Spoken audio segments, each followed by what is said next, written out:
See our next questions. We have to find the value of k in the exercises 11 to 14 so that जो हमारे पास जो function given होगा f is a continuous function at the indicated points. Okay, so जो भी हमारे पास functions दिए होंगे 11 to 14 exercise के अंदर वो सारे के सारे functions already continuous होंगे जो भी यहाँ पे इंडिकेटेड पॉइंट है उस पर. ओके, सो आपको पता है कि जब कभी भी आपको किसी भी फंक्शन को कॉन्टिन्यूस या फिर डिसकॉन्टिन्यूस प्रूव करना होता है देन आप लोग निकालते हैं वहाँ पे LHL, RHL और फंक्शन की value at that point. Okay, और अगर ये तीनों वैल्यूज़ आपके पास आती हैं इक्वल देन आपका वो फंक्शन वहाँ पे कॉन्टिन्यूस प्रूव हो जाता है. और तीनों में से कोई भी एक वैल्यू आपके पास अनइक्वल आती है देन आप बोलते हैं कि वो फंक्शन आप लोगों का डिसकॉन्टिन्यूस है. ओके, सो ये वाला पार्ट था हमारे पास प्रूविंग करने वाला पार्ट. नाउ हमें यहाँ पे क्या गिवन है, हमें यहाँ पे जो फंक्शंस गिवन है वो ऑलरेडी कॉन्टिन्यूस गिवन है. यानी कि इन क्वेश्चंस के लिए हम ये एज्यूम कर सकते हैं कि left hand limit is equal to right hand limit is equals to function की value at the indicated point सब आपस में बराबर होगा.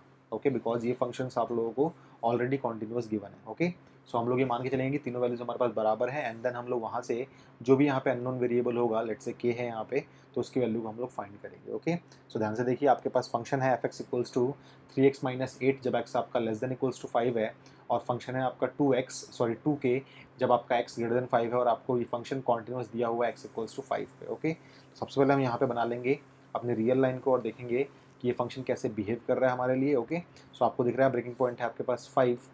नाउ 5 से छोटे नंबर्स के लिए आपका जो फंक्शन फॉलो हो रहा है वो हो रहा है 3x-8 एंड 5 से बड़े नंबर्स के लिए जो आपका फंक्शन फॉलो हो रहा है वो सिंपली हो रहा है 2k. ओके, नाउ आपका मेन टास्क है अब यहाँ पे निकालना फंक्शन की वैल्यू को एट द पॉइंट 5. तो आप लिखेंगे f x at x is equals to 5 आपने निकाला तो आपको ऑब्टेन क्या हो जाएगा, आपको निकालना है मेनली एफ ऑफ 5. आपको देखना है कि एक्स इक्वल्स टू 5 एक्चुअल में लाई कहाँ पे कर रहा है. ओके, तो यहाँ से देखिए यहाँ पे एक्स इक्वल्स टू 5 एक्चुअल में यहाँ पर है, इसका मतलब डेफिनेशन आपकी फॉलो होगी ये वाली. तो ये आपके पास हो जाएगा 3x-8. अब इस x की जगह पे आप 5 पुट कर दे तो आपको एफ ऑफ 5 की वैल्यू मिल जाएगी. तो ये हो जाएगा आपके पास 3 टाइम्स ऑफ 5-8 जो कि अल्टीमेटली आपको दे देगा कितना, तो f of 5 is equals to हो जाएगा 15-8 जो कि होता है 7. ओके, तो आपको इस वैल्यू को अपने पास संभाल कर रखनी है बिकॉज इस वैल्यू को बाद में आप इक्वेट करेंगे किसके साथ, लेफ्ट हैंड लिमिट के साथ एंड राइट हैंड लिमिट के साथ भी. ओके, नाउ आपका नेक्स्ट टास्क है लेफ्ट हैंड लिमिट को फाइंड करना एंड राइट हैंड लिमिट को फाइंड करना. तो आपने यहाँ पार्टीशन क्रिएट किया, आप यहाँ करने वाले हैं left hand limit at the point x is equals to 5 को इवेल्युएट और यहाँ पे आप लिखने वाले हैं क्या, right hand limit at the point x is equals to 5 को इवेल्युएट. ऑलराइट, तो आपको पता है कि जब कभी भी आपको लेफ्ट हैंड लिमिट निकालनी होती है तो आप लिखते हैं यहाँ पे limit then x tends to वो number negative f of x और यहाँ पे आप लोग लिखते हैं लिमिट एक्स टेंड्स टू वो number positive and then f of x. Alright, now आपको एनालाइज करना है कि जब आपका इनपुट 5 से जस्ट छोटा होगा तो आपके फंक्शन की कौन सी डेफिनेशन होगी यहाँ पे, और जब आपका इनपुट 5 से जस्ट बड़ा होगा तो आपकी डेफिनेशन एफ एक्स की यहाँ पे कौन सी आने वाली है. ओके, तो देखिए ध्यान से देखिए 5 आपका ये रहा. 5 से जस्ट छोटे नंबर्स के लिए आप लोग लाई करेंगे यहाँ पे आपके पास फंक्शन जो हो जाएगा वो हो जाएगा ये, और 5 से जस्ट बड़े नंबर के लिए आप लोग लाई करेंगे यहाँ पे इसका मतलब फंक्शन जो आपका हो जाएगा ये 2k. ओके, सो आप इसको बोल सकते हैं क्या, इसको आप बोल सकते हैं limit then x tends to 5 negative and यहाँ पे फंक्शन हो जाएगा आपके पास 3x-8 और यहाँ पे आपके पास हो जाएगा limit x tends to 5 positive and function आपके पास हो जाएगा सिंपली 2k. याद रखिएगा ये k है आपके पास. ओके, नाउ आपको सवाल को चेंज करना है h की फॉर्मेट में, तो ये हो जाएगा आपके पास पुट.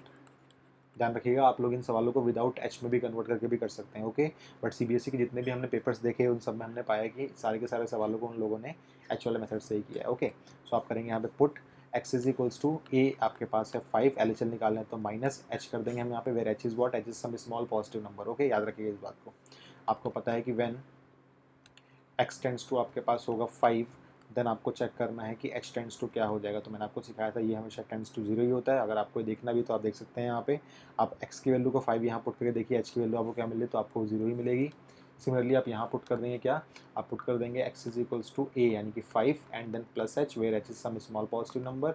आपको पता है कि व्हेन x टेंड्स टू आपका होगा 5 देन h टेंड्स टू आपका हो जाएगा 0. ओके, सो आपका अब नेक्स्ट काम क्या है, जहाँ जहाँ भी x आ रहा है ऊपर के एक्सप्रेशन के अंदर वहाँ पे आप लोग अब इस 5 माइनस एच को पुट कर देंगे. ओके, और यहाँ पे जहाँ जहाँ भी x आ रहा है आपके पास वहाँ पे आप लोग अगेन 5 माइनस एच को पुट कर दें. बताइए ध्यान से देखिए यहाँ पे आपके पास कहीं पे x था ही नहीं तो ये पार्ट करने की वैसे ज़रूरत नहीं थी आप लोगों को, फिर ही मैंने कर दिया. ओके, ध्यान से देखिए अब यहाँ पे सो ये हो जाएगा आपके पास limit and then x tends to sorry h नहीं होगा इस बार क्या कर लेंगे हम लोग इसको h में कन्वर्ट कर दिया हम लोगों को. ये हो जाएगा h tends to 0 and then जहाँ जहाँ भी x है वहाँ पुट करना आपको 5 माइनस एच, तो ये हो जाएगा 3 times of 5 minus h and then minus का 8 आपके पास ऑलरेडी था। आप ध्यान से देखिए यहाँ पे कहीं भी आपके पास x है ही नहीं, तो सिमिलरली इसका आंसर कितना आ जाएगा, सिंपली आपके पास इसका आंसर ये 2k ही रहेगा। ओके, नाउ यहाँ पे आप h इक्वल टू 0 पुट करके देखिए कि आपको कोई डेफिनेट वैल्यू मिल रही है या फिर आपके पास कोई इनडिटर्मिनेट फॉर्म आ रही है। तो आपने h इक्वल टू 0 यहाँ पुट किया तो आपके पास आएगा 15 माइनस 8 इज़ वॉट